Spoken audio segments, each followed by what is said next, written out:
Assalamualaikum warahmatullahi wabarakatuh. Saya Abdi Setiawan, Stambuk F221 18153.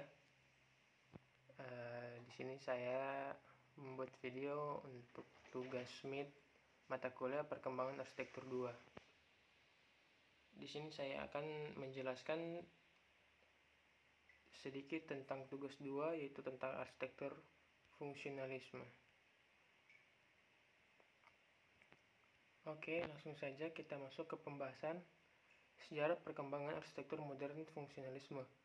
Arsitektur adalah sebuah bentuk hasil seni yang diterapkan ke dalam bentuk bangunan, di mana dalam arsitektur ini terdapat berbagai aliran, sebanyak 78 arsitektur aliran. Di antara itu semua, ada satu aliran yang memiliki pengaruh dalam perkembangan arsitektur dunia, yaitu aliran arsitektur modern. Aliran arsitektur modern sendiri terbagi beberapa fase, yaitu yang salah satunya adalah aliran arsitektur modern fungsionalisme. Perkembangan arsitektur modern fungsionalisme diwarnai dengan anti pada pengulangan bentuk-bentuk lama dengan teknologi baru beton bertulang dan baja. Dan pada awal abad 20 terjadi perubahan besar, radikal, cepat, dan revolusioner dalam pola pikir. Sumalyo pada tahun 1997, pada era pramodern, yang dianggap sebagai arsitektur hanyalah bangunan-bangunan gereja dan istana. Bangunan di luar kedua tipe bangunan tersebut seperti perumahan tidak dianggap sebagai suatu arsitektur. Pada era modern timbul aktivitas baru yang membutuhkan wadah akibat dampak dari revolusi industri. Kemudian berikutnya di 2.2 saya akan sedikit membahas tentang contoh-contoh bangunan arsitektur modern fungsionalisme dari beberapa bangunan yang ada beserta para arsitekturnya. Nah, berikut ini adalah contohnya. Yang pertama adalah Alvar Aalto, Finlandia Hall. Berikut adalah gambarnya. The Finlandia Hall adalah kongres dan tempat acara di pusat Helsinki di Tolantibai. Bangunan yang dirancang oleh arsitektur Alvar Aalto ini selesai pada tahun 1997. Setiap detail di gedung ini dirancang oleh Aalto. Rancangan diselesaikan pada tahun 1962 dengan bangunan yang terjadi antara 1967 sampai 1971. Kongres Wing dirancang pada tahun 1970 dan dibangun pada 1973 sampai 1975. Pada tahun 2011 bangunan itu diperluas dengan pameran dan pertemuan fakultas baru.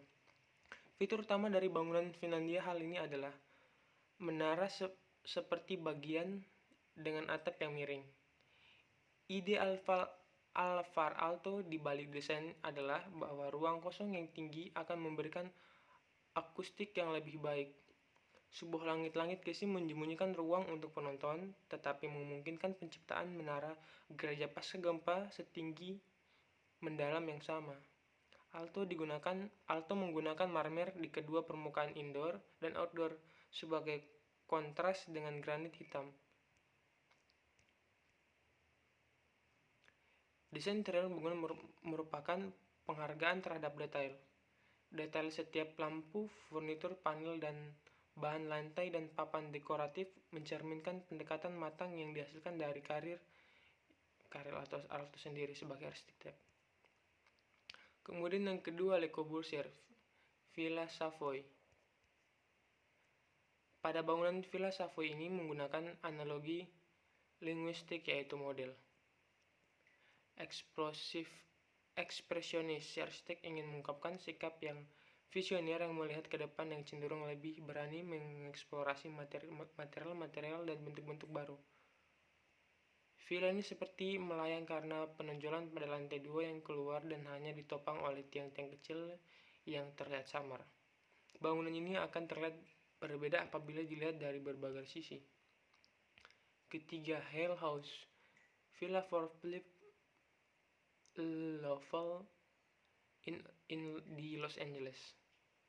Bangunan ini dikatakan modern karena bentuk yang sederhana serta bangunan material baja yang ringan, perpaduan dengan beton bertulang. Jendela berkerangka baja dengan berbagai bentuk dan ukuran, semua menyatu dengan konstruksi dinding dan balustrade putih horizontal berkesenringan melayang. Bentuk tiga dimensional dari lantai dan dinding menjorok keluar dari balkon. Lantai atas dan atap datar semakin terlihat bila timbul warna gelap dan terang oleh bayangan matahari. Merupakan penerapan dari konsep kubisme, prinsip kesederhanaan ungkapan dari fungsional, dan purisme terlihat pula pada ruang dalamnya. Yang keempat adalah Villa Schmincke in Lobau, Sassoni, karya dari Hans Scraun. Berikut adalah villanya. Kesan modern sangat terlihat karena penggunaan material kaca dengan bukan besar dan lebar, menggunakan kusen dan rangka aluminium banyak mendominasi bangunan ini. Sederhana namun elegan. Pada bagian taman terdapat kaca dengan kemiringan tertentu untuk mendapatkan sinar bagi tanaman. Lingkaran-lingkaran pada atap datar diwarnai dengan lampu-lampu yang memantulkan sinarnya pada kolam taman di malam hari. 5. German Pavilion at the International Exhibition di Barcelona. Contoh lain dari arsitektur bergaya modern adalah pada bangunan ini. Semua dinding, jendela, dan pintu utuh dari atas sampai bawah membentuk bidang-bidang vertikal. Atap datar dari beton bertulang berwarna kontras dan dengan dinding dalam komposisi keseluruhan menjadi unsur horizontal.